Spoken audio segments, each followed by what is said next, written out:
Here again, some of these will be gun triple, some of these will be under center, different formations, but really just kind of giving you an idea of what I mean by different inside, outside zone, that type of thing. First three clips here will be inside zone.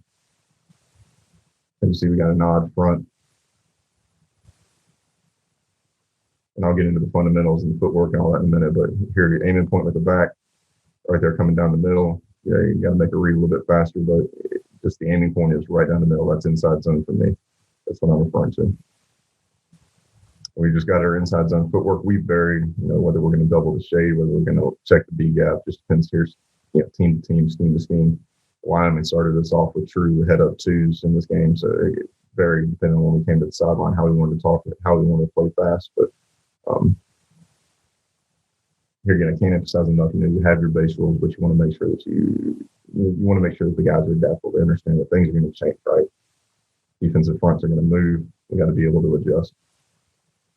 You'll notice again with the back on here, just run inside zone to the left, gun triple to the right, but aiming point right down the middle, and he makes his cut off of that. And here we are looking more of a traditional, I believe we're in a split zone here. A double split zone, but you'll see the aiming point here, mid zone for me, right? Inside zone in the previous three clips. Now we get the mid zone coming at the A gap.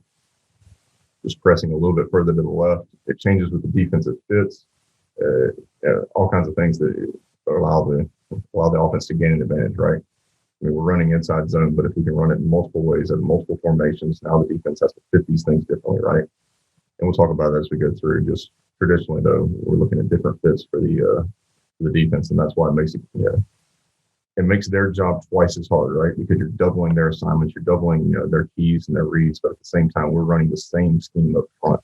So I'm a big fan of running the same schemes that have multiple looks, multiple fronts, multiple meshes, anything that can throw off the keys and the reads of the defense and make them play a little bit slower. Here again, just pressing the A gap, and he makes his cut accordingly to his read. Again, not going to get into a lot of the reads. I encourage you to reach out to Coach Romero if you want to have any conversations about running back play. I understand his reads and I know them, and that's how we develop our guys. But he's done a tremendous job and put a lot of work in to understand those things, and I think it would be best to learn it from him. So as you'll notice, right now we're running a mid zone really out of under center, whereas we're running our inside zone out of gun triple. And it's a finite difference for a lot of people. I think it's a major difference for me. I think there's a lot of things that go into it that allow us to gain an advantage, but that being the difference there. I believe we start our outside zone clips here. Really went to more of a reach and run technique, and we'll talk about that more in the third, but just briefly touching on what we're looking at. We're still running zone principles, right? Step play side, on thing cross your face, and making our cuts accordingly. But there's our outside zone look at it. And we will run it with the gun triple motion here. Again, more to talk about in third course, but just want to really illustrate different types of zone concepts and how we read them and how it works.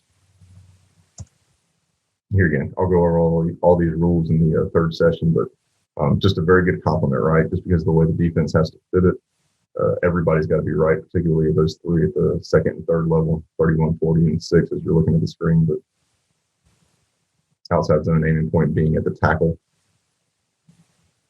And this is our arc scheme, right? This is our speed option with the tight end. But if you notice, everything really turns into outside zone one, right? We're just trying to pick up the fitters in each gap. I hate the netted easy issue. And I'll go through and coaching all the fundamentals and what I like to be different, but as you'll notice here, I mean, it really just turns into outside zone one, right? With the quarterback. Always going to get the extra fitter, got the tackle backside coming down. So like I said, a lot of people are calling this zone option. To me, it's just speed option, but I get the zone concepts that developed off of it. In fact, best of my understanding of the history of it is the zone blocking really originated off of arc scheme type of stuff. But inside zone, it's the basis of everything we do. Steps don't change. My left guard right there, he's vertical with the first step. Don't turn, just be vertical. Just be vertical, man. Just trust it. Because here comes your defender, right? And we do some different things, play side with the tackle and the zone side with the tackle, but really good job with the right guard, right tackle, head across, getting the shoulders turned. Keep being vertical, right? And we struggled in this particular game. Are we going to call this Mike defense? Are we going to call this even front?